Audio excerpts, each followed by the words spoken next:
హనుమ బొమ్మ కానీ హనుమ అని రాసి కానీ మీరు అక్కడ పెట్టి మీరు కానీ ఆ రోజున ఉపాసన చేశారా అరటి తోటలో, ప్రత్యక్షమైనటువంటి స్వరూపంతో స్వామి వచ్చి తీసుకుని తీరుతారన్న భయం ఇచ్చింది సంహిత.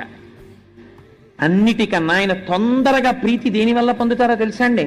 అరటి పండుగ కదలి పూజ అని ప్రత్యేకమైనటువంటి పూజ ఆయనకి. కేవలం అలంకారంతో ఆయన తృప్తి పడిపోతారు.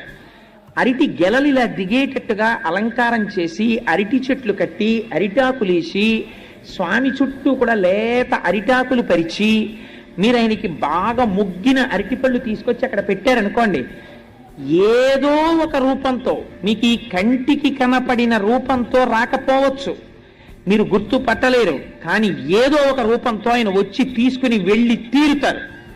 నా జీవితంలోనే దృష్టాంతాలున్నాయి. మనమే ఆశ్చర్యపోతాం ఎలా వచ్చారా అని. మీకు